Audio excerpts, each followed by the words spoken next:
Ma'am जैसे मैंने देखा है कि लोगों को स्लिप डिस्क होता है, तो स्लिप डिस्क होने के बाद वो किसी लोकल मसाजर के पास चले जाते हैं और कुछ लेप वगैरह लगवा कर और बोलते हैं कि ठीक लग रहा है। ठीक है, एक तो स्लिप डिस्क बहुत कॉमन टर्म है आज के टाइम में, और अनफॉर्चुनेटली कभी वो कराते समय कुछ गड़बड़ हो गई है, ठीक है, हो सकता है तब भी आपको 2 या 3 दिन बहुत अच्छा लगे, पर फिर जैसे ही उसका इफेक्ट खत्म हुआ वो मालिश का मजे वाला, ठीक है, तो वो प्रॉब्लम आपकी डबल होके आपके सामने आएगी। मैम जैसे मैंने देखा है बहुत लोगों को ना पैर में झुनझुनियाँ लग जाती बैठे रहते हैं, तो क्या वो भी बहुत बड़ी प्रॉब्लम बन सकती है? एग्जैक्टली, बहुत बड़ी प्रॉब्लम बन सकती है। बेस्ट स्लीपिंग पोजीशन क्या होती है? सी, आपको कोई भी स्लीपिंग पोजीशन में हमें ये ध्यान रखना है कि हमारा जो नेक है, हमारा जो बैक है, वो पूरा एक, मतलब उसकी जो अलाइनमेंट है वो एक जैसी होनी चाहिए। क्या मैम अगर किसी को सर्वाइकल प्रॉब्लम हो गई तो क्या उसको लाइफ टाइम वो बनी रह सकती है? No, not exactly.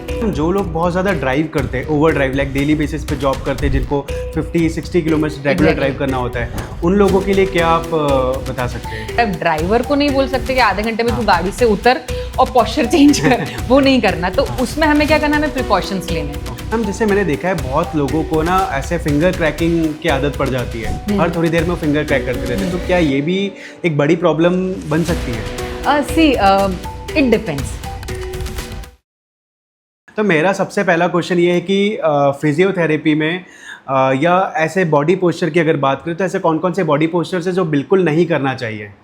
सी, अगर हम बात करें पोस्चर्स की, हाँ। तो ठीक है, तो पोस्चर्स मतलब पोस्चर क्या होता है? हाँ। आपका बॉडी का अलाइनमेंट, राइट। ठीक है, जो पूरा आपके स्पाइन पे डिपेंड कर रहा है, मतलब आपका पूरा जो पोस्चर है वो आपके स्पाइन पे डिपेंडेंट है, ठीक है, जिसमें अब उसमें आपका sitting posture, standing posture, lying posture, 3 major positions हैं जिसमें हमारा स्पाइन वर्क कर रहा है।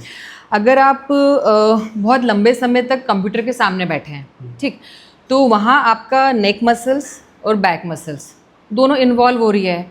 अगर आपने अपने पोस्चर का ध्यान रखा तो it will be okay, but कहीं भी जब मैं 8 घंटे बैठा रहना तो अभी करेक्ट पोस्चर में नहीं बैठ सकते, हमें आगे की तरफ भी झुकना होगा, हमें पीछे करना पड़ेगा, हम लैपटॉप के सामने तो हमें गर्दन नीचे भी करनी पड़ेगी, ठीक है, तो बहुत सारी चीज़ें हैं जो कहीं ना कहीं हमारे मसल्स को कॉम्प्रोमाइज़ करती है, जिसकी वजह से हमारा पोस्चर खराब होता है।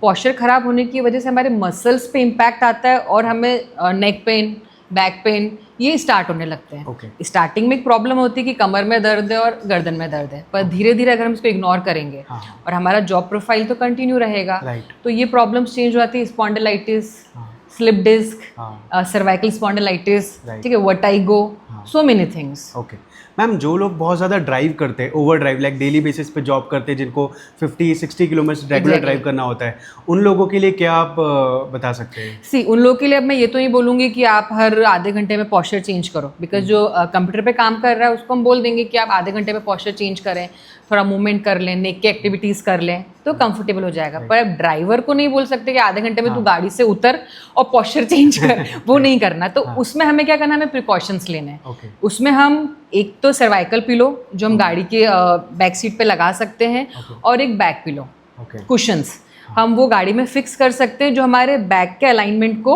स्पाइन के अलाइनमेंट को प्रॉपर करता है, जिसकी वजह से हमारे बैक का जो बर्डन है, जो लोड है, वो कंपैरेटिवली कम हो जाता है। तो हम उसको केवल प्रिकॉशन है ये, हम उसको एकदम ऐसा नहीं कर सकते कि नहीं यार ये करेंगे तो ठीक हो जाएगा, हम केवल उसको बचा सकते हैं कि अगर हमें 100% प्रॉब्लम हो रही है लॉन्ग ड्राइव की वजह से, तो वो थोड़ी कम होकर हमारे 40% रह जाएगी। तो it is a precaution for drivers कि हम प्रिकॉशन ले सकते हैं। क्या मैम अगर किसी को सर्वाइकल प्रॉब्लम हो गई तो क्या उसको लाइफ टाइम वो बनी रह सकती है? नो, नॉट एग्जैक्टली, ठीक है, क्योंकि सर्वाइकल प्रॉब्लम आपको पहले दिन पे सर्वाइकल प्रॉब्लम नहीं होती है, है ना। ऐसा नहीं होगा कि आपने पहले दिन, आपको आज दर्द हुआ, आपने MRI कराया और उसमें स्पॉन्डिलाइटिस आ जाएगा या PIVD आ जाएगा या कुछ और प्रॉब्लम्स आ जाएगी, ठीक है, वैसा नहीं रहेगा। ये एक प्रोसेस है जो धीरे धीरे धीरे करके स्टार्ट होता है, ठीक है। समटाइम्स सेम जैसे हम पोस्चर की बात कर रहे हैं, तो जो सिटिंग जॉब है कंप्यूटर के सामने वाला, या फिर ओवर यूज फ़ोन का करने वाला, या जो होम मेकर्स हैं, हम काम कर रहे हैं, अगर हम गलत पोस्चर में कर रहे हैं तो कहीं ना कहीं हमारे स्पाइन पे इफेक्ट आ रहा है ना, इम्पैक्ट आएगा उसके ऊपर। और अगर ये चीज़ ग्रेजुअली बढ़ती रही, क्योंकि हम छोटे पेन को इग्नोर कर देते हैं कि ठीक है यार गर्दन दुख रही है, आइडेक्स लगा लिया या पेन रिलीफ कुछ लगा ली, फ्लेक्सोन एमआर खा लिया, ठीक है, मेडिसिन खा ली तो सेटल हो जाएगा, और वो टाइम पे वो सेटल हो जाएगा। उसमें हम क्या कर रहे हैं, हम पेन को ब्लॉक कर रहे हैं, हम प्रॉब्लम को ठीक नहीं कर रहे हैं। हमने हमारी स्पाइन के लिए कुछ नहीं किया, केवल पेन को ब्लॉक कर दिया किसी भी मसल रिलैक्सेंट से या वॉलिनी या कोई भी जेल हम लगा रहे हैं उससे, ठीक है। तो हमारी प्रॉब्लम वहीं की वहीं है, हमने टाइमिंग उसको रिलीफ दे दिया कि ठीक है, पर वो प्रॉब्लम वही है, हम अपना काम वैसा का वैसा कंटिन्यू कर रहे हैं। तो वो ग्रेजुअली जब नेक्स्ट टाइम पेन होगा तो हमारे अंदर की प्रॉब्लम बढ़ के आएगी, ठीक है, उसके बाद होगा तो और बढ़ के आएगी।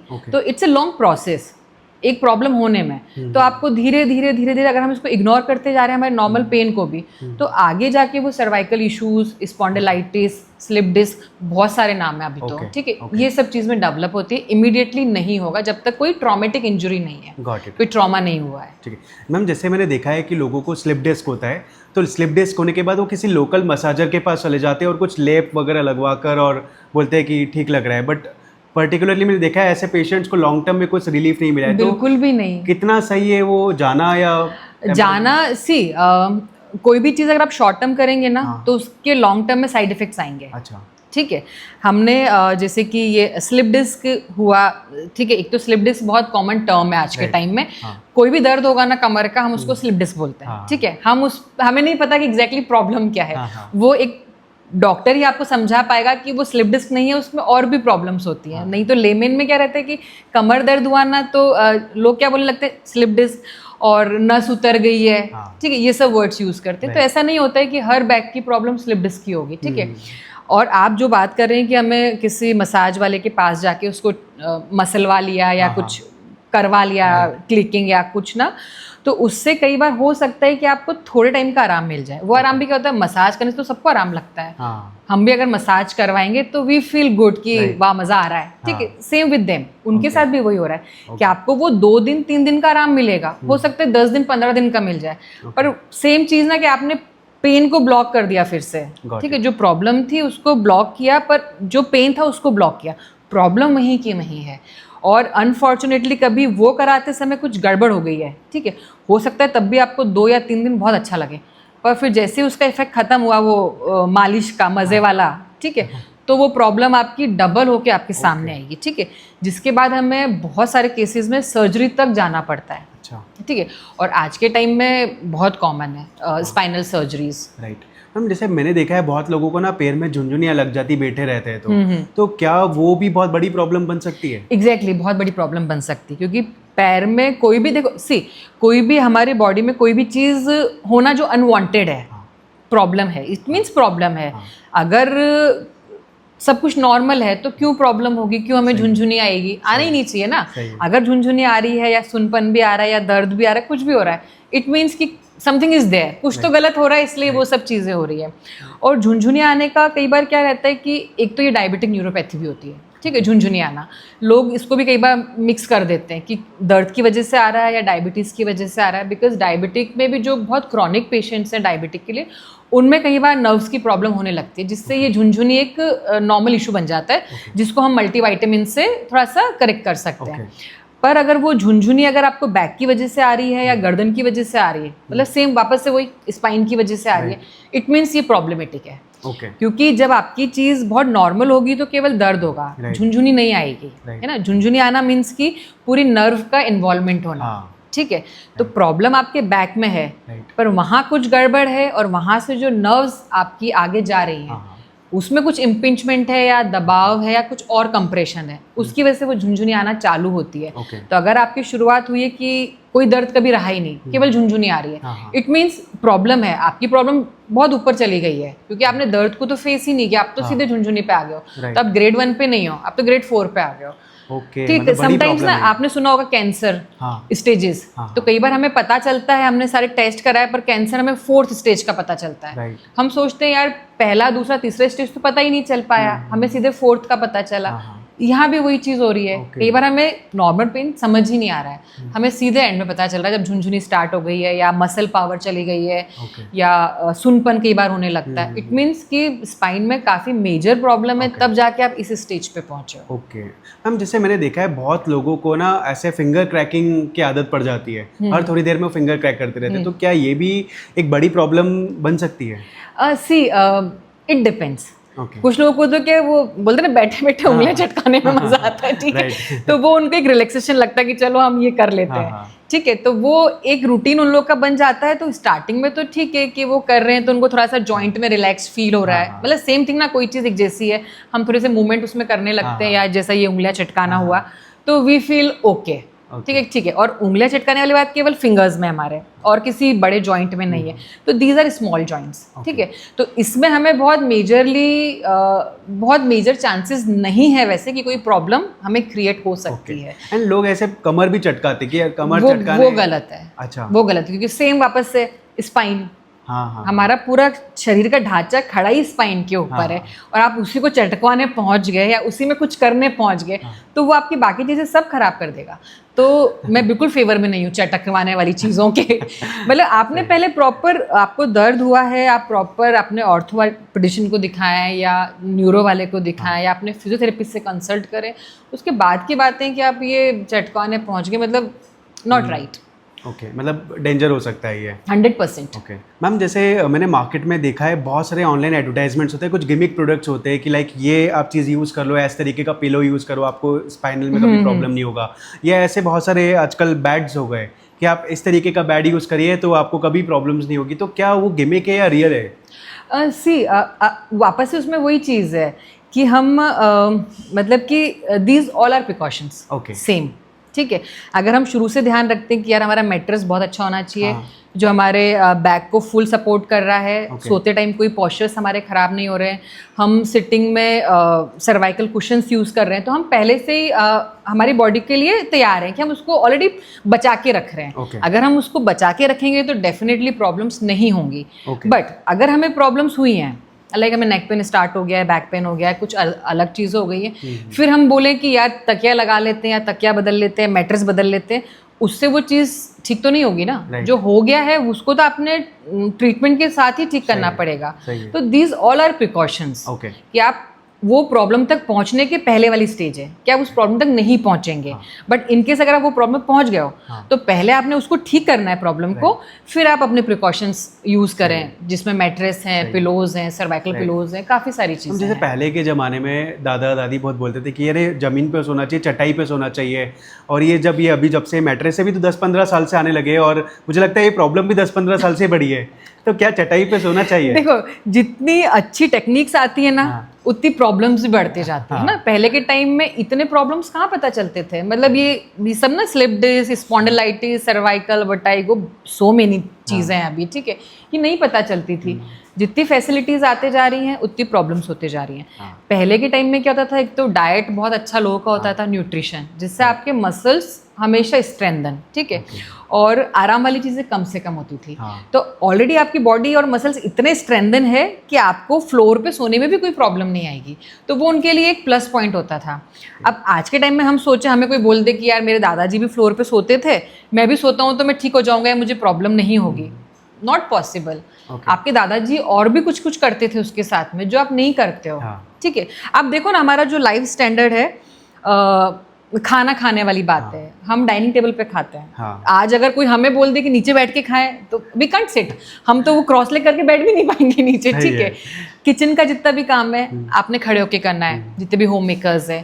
पहले घर में गैस नीचे होती थी और पुराने टाइम में चूल्हा नीचे होता था, आपकी पूरी बॉडी का मूवमेंट बार बार ऊपर आना है, नीचे होना है, बैठना है, खड़े होना है, पूरी बॉडी आपकी काम कर रही है। अभी नहीं है, अभी आपने खड़े खड़े करना है, कपड़ा धोना खड़े खड़े मशीन में करना है, वॉशिंग करना खड़े खड़े बर्तन धोना है, मतलब कोई भी चीज़ ऐसी नहीं है जो हम बहुत अच्छा कर रहे हों, ठीक है। इसलिए पहले के टाइम में क्या होता था कि आपका एक हर चीज़ का अलग प्रोटोकॉल्स थे। वो चाहे पहले के लोग जिम नहीं जाते थे, जिम तो आज के लोग जा रहे हैं ना, पहले लोगों को ज़रूरत ही नहीं पड़ती थी क्योंकि उनकी बाकी फिजिकल एक्टिविटी बहुत अच्छी होती थी विद द न्यूट्रिशन, उन लोगों की डाइट बहुत अच्छी होती थी, इसलिए उनको फ्लोर पे सोने में कभी कोई प्रॉब्लम्स नहीं रही हैं। पर अगर आज हम सोचें कि हम फ्लोर पे सो जाए, अगले दिन तो अकड़ जाएंगे, उठ ही नहीं पाएंगे फ्लोर से, क्योंकि भाई आदत नहीं है। It's all depend on habits. Right. Best sleeping position क्या होती है? सी, आपको कोई भी स्लीपिंग पोजीशन में हमें ये ध्यान रखना है कि हमारा जो नेक है, हमारा जो बैक है, वो पूरा एक, मतलब उसकी जो अलाइनमेंट है वो एक जैसी होनी चाहिए। Okay. कई बार हम क्या करते हैं, तकिया थोड़ा मोटा लगा लेते हैं, हाँ. तो हमारी गर्दन ऊपर चले जाती है। हाँ. ठीक है, तो वो फिर से कर्व हुआ। तकिया पतला लगा लिया तो गर्दन हमारी पीछे चली जाएगी। हाँ. ठीक है, तो फिर से कर्व हुआ, तो कहीं ना कहीं वो स्पाइन ऐसी हो जाती है, Okay. स्पाइरल। तो वो फिर एक दिन में तो नहीं प्रॉब्लम क्रिएट होगी, पर हाँ, जब वो रोज रोज रोज रोज सेम पोस्चर रहेगा तो वो चीज़ें फिर स्पाइन में हमारे इम्पैक्ट डालने लगेगी। Okay. तो हमें हमेशा हमारा जो नेक का लेवल है और बैक का लेवल है, ये हमेशा सेम होना चाहिए, इक्वल रखना चाहिए। इक्वल रखना चाहिए। इसीलिए अभी आजकल ये सब जितनी भी ये स्लीपिंग मैट्रेसेस वाली कंपनीज हैं, ये बहुत सारे कुशंस डेवलप करती हैं हमारे पोस्चर के अकॉर्डिंग। ठीक है, और अभी तो क्या कस्टमाइज भी होते हैं। आप खुद जाओ उनके पास में, वो आपका पूरा मेजरमेंट्स लेंगे और आपके अकॉर्डिंग आपका पिलो बना के दे देंगे। ठीक है, तो उसमें रहता है कि आपको जो चीज़ चाहिए ना, कि हमें एक ही पोजीशन में हमारी बॉडी को चाहिए, तो वो हमें मिल जाता है। तो हम अगर उसको यूज़ करेंगे तो सेम, इट्स अ प्रिकॉशन। हम सही चीज़ यूज़ कर रहे हैं तो हमें आगे प्रॉब्लम्स को नहीं फेस करना पड़ेगा। आजकल मैम लोग है ना उल्टा सोते हैं, मतलब सीधा नींद ही नहीं आती है, तो लोग जब तक उल्टे नहीं सोएंगे नींद नहीं आएगी। तो अगर कोई उल्टा सो रहा है तो वो सही है या गलत है? नहीं, गलत है। कितना गलत है? कई बार कुछ एक्चुअली वो भी डिपेंड करता है कि उल्टा सोना किन किन लोग के लिए फ़ायदेमंद है और किन किन लोग के लिए नुकसान वाला है। समटाइम्स किसी को गैस के इश्यूज़ रहते हैं, ठीक है, स्टमक वाले कोई इश्यूज़ है, तो उनके लिए उल्टा सोना बेनिफिशियल रहता है। या किसी को लंग्स की भी, जैसे अस्थमा ये सब है, तो उनमें हम थोड़ा उल्टा सोते हैं ना और अपर बॉडी को थोड़ा सा ऊपर रखते हैं, तो वो कंफर्टेबल रहता है, क्योंकि हम उसमें ऑक्सीजन को ज़्यादा रिसीव कर पाते हैं। ठीक है, पर अगर किसी को बैक के प्रॉब्लम्स हैं, ठीक है, या सर्वाइकल इश्यूज़ है, अगर वो उल्टा सोएगा तो उसकी प्रॉब्लम्स कंपैरेटिवली इंक्रीज हो जाएंगी। क्योंकि सेम उल्टा सोने में आप क्या पोजीशन मेंटेन करोगे? मतलब स्पाइडरमैन बन के सोओगे या वो बच्चे वाली पोजीशन या मेंढक वाली पोजीशन? ठीक है, उसमें पूरे टाइम एक जैसे सो ही नहीं सकते। आपने कभी इधर टर्न करना है, कभी उधर करना है, कभी हाथ को नीचे लेना है, कभी पैर को ऊपर करना है, तो दीज ऑल आर वापस से इम्पैक्ट कर रहे हैं हमारे स्पाइन को। तो उल्टा सोना बैक वाले जो बैक प्रॉब्लम जिनको हैं या नहीं भी हैं, तो उल्टा सोना प्रिकॉशनरी गलत है, हमें उल्टा नहीं सोना चाहिए। हम जैसे अगर कोई फीमेल अगर प्रेग्नेंट है तो उस समय पे उन्हें क्या क्या एक्सरसाइज करने चाहिए? सी, फीमेल अगर प्रेग्नेंट है तो हमारे पास बहुत सारे एक्सरसाइजेज हैं। वो डिपेंड कर रहा है कि हम जब कोई भी प्रेग्नेंट वुमेन हमारे पास में आ रही है, हम उसको पूरा एनालाइज करते हैं, उसके प्रॉब्लम्स को फेस करते हैं, तो वो वेरी करता है अलग अलग। हर किसी एक फीमेल में सेम एक्सरसाइजेज नहीं होंगे। हमें उसकी कंप्लेंट्स के अकॉर्डिंग, उसकी बाकी जो मेडिकल हिस्ट्री है उसके अकॉर्डिंग हम लोग ट्रीटमेंट एक्सरसाइजेज प्लान करते हैं और फिर उसको समझाते हैं और वो करने लगती है। बट अगर हम ये बात करें कि उन लोगों को एक्सरसाइजेज करना चाहिए या नहीं करना चाहिए, ठीक है, तो ऑफ कोर्स उन्हें एक्सरसाइजेज करना चाहिए। ठीक है, थ्रू आउट द प्रेगनेंसी हम टिल डिलीवरी डेट तक भी हम एक्सरसाइजेस कर सकते हैं और पूरा अच्छे से अग्रेसिव एक्सरसाइजेस कर सकते हैं। कोई प्रॉब्लम नहीं आने वाली है। इससे कुछ बेनिफिट्स होते हैं? ऑफ कोर्स बहुत सारे बेनिफिट्स हैं। सी, प्रेग्नेंट वुमेन के जो बहुत मोस्टली कंप्लेंट्स रहते हैं ना, वो रहता है एक तो बैक पेन। बैक पेन का कारण क्या? सेम, आपने कंसीव किया, वेट गेनिंग किया, ऑफ कोर्स आप प्रेग्नेंट हो तो आपके पेट वाले एरिया का ही वेट गेन हो रहा है। ठीक है, पूरा लोड आपके बैक पे आ रहा है फिर से, तो बैक पेन तो होना ही होना है। ठीक है, सेकेंड थिंग हो जाती है लेजीनेस होना, क्योंकि इतने हार्मोनल चेंजेस बॉडी के अंदर आते हैं कि आपको लेथार्जिक, लेजीनेस, मूड स्विंग्स होना, ये सब बहुत कॉमन है, होने लगता है। ठीक है, एक बहुत मेजर इशू आता है अपना इनकॉन्टिनेंस। इनकॉन्टिनेंस क्या होता है? इनकॉन्टिनेंस आपके जो यूरिन की फ्रिक्वेंसी है, आप जो बाथरूम जा रहे हो उसकी फ्रिक्वेंसी थोड़ी फास्ट हो जाती है। ठीक है, उसका कारण क्या रहा कि जब भी हम प्रेग्नेंट होते हैं 4, 5, 5 मंथ्स के बाद में वेट गेन होने लगता है, यूट्रस का साइज बड़ा होने लगता है, तो कहीं ना कहीं हमारे अदर ऑर्गन्स भी उसकी वजह से कॉम्प्रोमाइज़ हो रहे हैं, स्पेशली ब्लैडर। तो अगर ब्लैडर ने कॉम्प्रोमाइज़ किया तो ब्लैडर की मसल्स वीक हुई और आपका जो उसका काम है यूरिन को कंट्रोल करना, वो कम होने लगेगा। तो आपका जो इनकॉन्टिनेंस है वो बहुत मतलब मेजरली आई थिंक 100 में से शायद 90% फीमेल्स को इनकॉन्टिनेंस रहता ही रहता है। तो हम अगर हम एक्सरसाइज डे 1 से कर रहे हैं तो हम ये सारे प्रॉब्लम्स को बचा सकते हैं। ब्लड प्रेशर हुआ, डायबिटीज़ हुई, ये सारी कॉमन चीज़ें जो प्रेगनेंसी में आती हैं, कई बार पहले नहीं होती हैं पर बाद में आ जाती हैं। तो इन सबको हम उससे क्योर कर सकते हैं। एंड आफ्टर प्रेगनेंसी जब सर्जरी हो जाती है तो उसके बाद क्या एक्सरसाइज करनी चाहिए? सी, आफ्टर प्रेगनेंसी मतलब अगर डिलीवरी ऑपरेशन से होती है, इनफैक्ट मैं तो ये बोलूँगी सर्वेश की सारे सर्जरीज के बाद में एक्सरसाइज करना ज़रूरी है, फिजियोथेरेपी लेना ज़रूरी है फॉर अ हेल्दी रूटीन। क्योंकि कोई भी चीज़ आपकी बॉडी में हुई है, सर्जरी, कट लगा है, जो भी प्रोसीजर हुआ है, वो कहीं ना कहीं आपको इम्पैक्ट कर रहा है, आपको कॉम्प्रोमाइज कर रहा है। तो you have to do exercises ना, you have to do physiotherapy, आप प्रॉपर गाइडेंस में जाके फिर करें। तो रही बात डिलीवरी के बाद वाली एक्सरसाइजेस, तो बेसिकली मेरे पास जो पेशेंट्स आते हैं उनका कंसर्न वेट गेन रहता है सबसे ज़्यादा, कि डिलीवरी के बाद में हमने वेट गेन कर लिया, ठीक है। तो वेट गेन तो ऑफकोर्स, आप डिलीवरी हुई है, बहुत बड़ी चीज़ है, छोटी चीज़ नहीं है ना। तो वो है, तो कुछ ना कुछ तो बॉडी के अंदर चेंजेस आएंगे।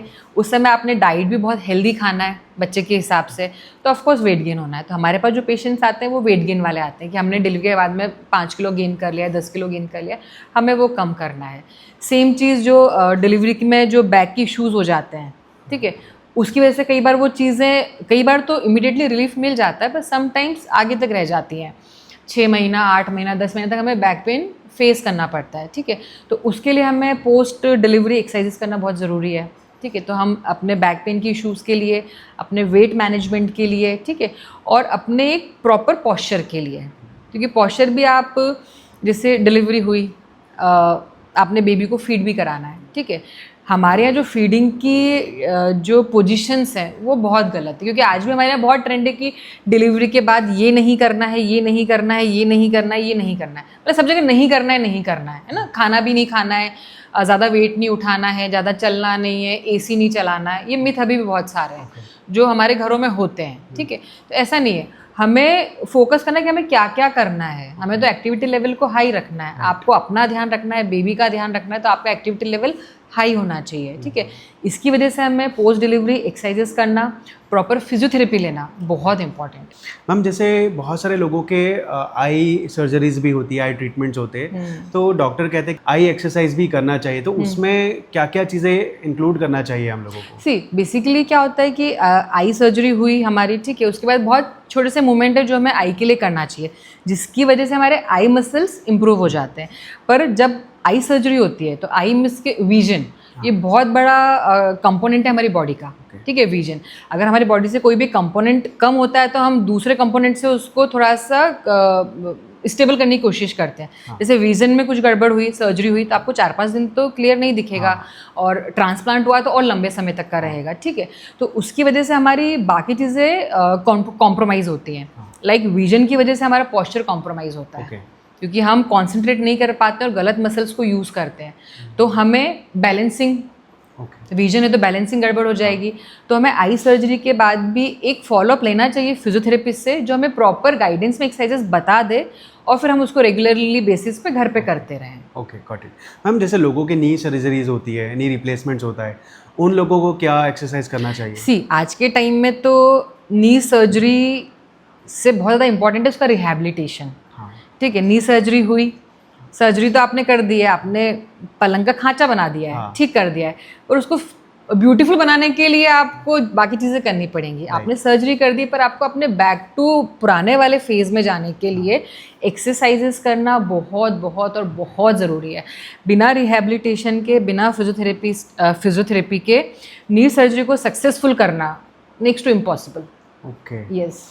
एंड लोगों को फ्रैक्चर हो जाता है, जैसे किसी के हाथ में फ्रैक्चर है, पैर में फ्रैक्चर है, तो उन लोगों के लिए क्या, कितना इंपॉर्टेंट है? 100%। कोई भी फ्रैक्चर होगा उसके बाद हमें ऑफकोर्स कुछ महीनों तक तो हम इमोबलाइज रखते हैं, नहीं कर सकते, पर उसके बाद में आपको 1.5 से 2 महीने का रिहैब प्रोटोकॉल लेना बहुत ज़रूरी है, मतलब 200% ज़रूरी है।